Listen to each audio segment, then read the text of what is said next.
রহমতুল্লাহ। এই মুহূর্তে আমি আছি রাজশাহীর উপশহরে। আর রাজশাহীতে মোটামুটি শীতের আমেজ শুরু হয়ে গেছে এবং আপনারা তো বরাবরই রাজশাহীর বিভিন্ন স্ট্রিট ফুড সম্পর্কে দেখে এসেছেন ইউটিউবে, ভিডিওতে। তো আজকে শীতের মধ্যে যে আমাদের রাজশাহীতে যে পিঠার আয়োজন হয়, সেই পিঠাগুলো আপনাদেরকে আস্তে আস্তে দেখানোর চেষ্টা করব। পুরো সিজন জুড়ে আপনাদেরকে বিভিন্ন ধরনের পিঠার ভিডিও আপনাদেরকে আমরা শেয়ার করার চেষ্টা করব। তো আজকে আমরা উপশহরে একটা রাস্তার ধারে একজন খালা, তিনি পিঠা বিক্রি শুরু করেছেন। তো আজকে তার পিঠা আমরা খেয়ে দেখব। চলেন একসাথে সবাই দেখি কেমন হয় তার পিঠা। এরপরে আমরা মন্তব্য করব এবং এরপরে আমরা চেষ্টা করব এর চেয়ে যদি ভালো কোনো পিঠা থাকে সেই জায়গায় যে আপনাদেরকে সেই ভিডিওগুলো দেখানো। তাহলে আমাদের সাথেই থাকুন।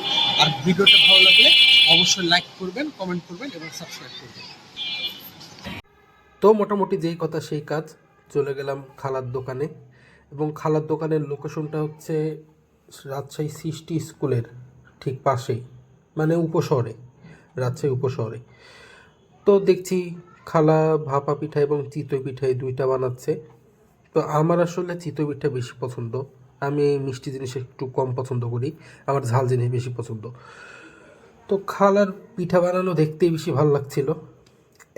তো আমি পিঠা বানানো দেখছিলাম, টেস্ট করব অবশ্যই দুইটাই। তো এখানে গুড়টা আসলে কিসের গুড় এটা আমি কনফিউজড ছিলাম, কারণ রাজশাহীতে খেজুরের গুড়ের নাম করে অনেকে কুসুরের গুড় দেয়। তো আমি জানি না আসলে এটা কিসের গুড়, গুড়ের বিষয়ে আমি বিশেষজ্ঞ না। তো আমার পিঠা বানানো দেখতেই ভালো লাগছিল। তো এই তো একটা পিঠা তৈরি হয়ে গেল। তো আমাকে বলছিল খাওয়ার জন্য, কিন্তু আমি গরম পিঠা আসলে অত গরম জিনিস কোনো কিছু আমি খেতে পারি না। তো আমি একসাথেই দুইটা পিঠা খেতে চেয়েছিলাম। আমার আসলে মিষ্টি ঝাল একটু মিশিয়ে খেতে ভালো লাগে। তো এটা এখানে রেখে দিলাম এবং আরেকটা বানানোর জন্য ওয়েট করলাম। তো এখানে আরেকটা বানাচ্ছে, এটা গুড় দিচ্ছে, এভাবে দেখতে ভালো লাগছে। এরপরে মনে হয় নারিকেল দিবে, হ্যাঁ ওই যে নারিকেল। তো নারিকেল আসলে আমার পছন্দ। আর এই যে কত সুন্দর করে করে, আমার আগে ছোটোবেলায় আমি ভাবতাম যে এরকম করে আমিও পিঠা বানাবো, মানে বিক্রির জন্য না, নিজের জন্য। এইদিকে চিতই পিঠার যে আটার গোলানো জিনিসটা, এটা দেখতে ভালো লাগতেছিল। প্রথমে একবার দিয়ে আমি ভাবছি যে মনে হয় পিঠাটা ছোট, কিন্তু না, আসলে আরেকবার দেওয়াতে তারপরে আমার একটু জানটা ঠান্ডা হয়েছে যে একটু বড় খাইতে পারবো। তো ওখানে পিঠা আছে, আর এখন চিতই পিঠা হইতে আবার কতক্ষণ লাগবে। আমি আবার চিন্তা করছিলাম যে চিতই পিঠার সাথে ঝাল হিসেবে কী দেয়।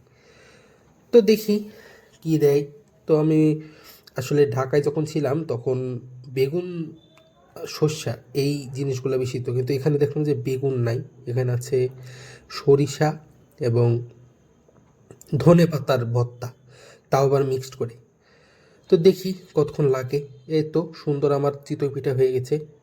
চিতই পিঠাটা দেখে আমার আসলে খুবই খেতে ইচ্ছা করছিল, আরেকটা খাওয়া লাগতো, কিন্তু আসলে আমি একটা করেই টেস্ট করেছি। তো এই হচ্ছে সেই সুন্দর চিতই পিঠা। আমার আগ্রহ শুধু এই চিতই পিঠার প্রতি। কি কি ভর্তা দেন খালা?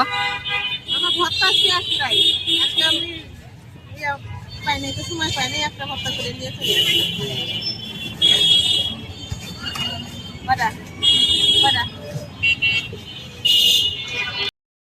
এখন আমি আপনাদেরকে ভর্তা ঘুটানো দেখাবো। এর দেখেন, সর্ষের ভর্তা আর ধনে পাতার ভর্তা একসাথে ঘুটে একদম ডাইল হালিম বানিয়ে দিয়েছে। দেখতে কিন্তু হেভি লাগছে, একটা ডাইল ডাইল হালিম হালিম ভাইব পাচ্ছি। আপনারা কি ডাইল ঘুটনি খেতে চান? খেতে চাইলে চলে আসবেন রাজশাহীতে, আমি আপনাদেরকে ডাইল ঘুটে খাইয়ে দেব।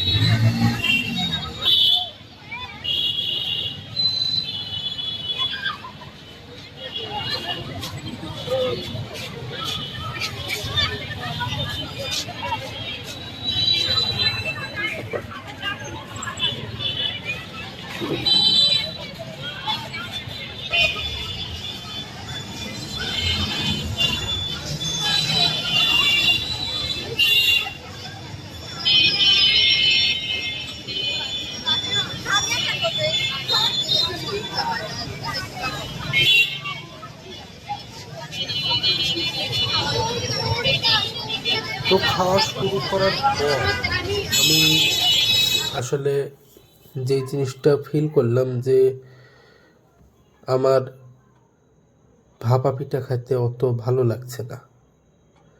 এটা আসলে টেস্টের কারণে না, টেস্ট অবশ্যই ভালো ছিল, কিন্তু আমি আসলে মিষ্টি পছন্দ করি না, সেজন্য আমার অত আগ্রহ কাজ করছিল না। কিন্তু টেস্ট ওকে, মিষ্টি ভাপা পিঠা যেরকম হওয়া উচিত সেই রকমই একদম সুন্দর হয়েছিল। আর যদিও সাইজটা নিয়ে আমার কমপ্লেন আছে, আমি সবসময় বেশি খাইতে পছন্দ করি, তাই আমার বেশিটা দরকার ছিল, এটা কম হয়ে গেছে আমার জন্য। একটু একটু বড় হলে ভালো লাগতো। তো এই যে আমার চিতই, এটা হচ্ছে মেন জিনিস, মেন আকর্ষণীয় জিনিস। এই দেখেন কি সুন্দর চিতই, এবং ভর্তা দিয়ে সেই মজা, মানে সেই, এটা আমার খুব ফেভারিট এবং এটা আমার অনেক পছন্দ হয়েছে। আমি আবার এই চিতই পিঠা খেতে চাই, এবং আপনারা কেউ যদি আমাকে খাওয়াতে চান তাও বলতে পারেন, আমি যে কোনো টাইমে চিতই খাওয়ার জন্য চলে যাব।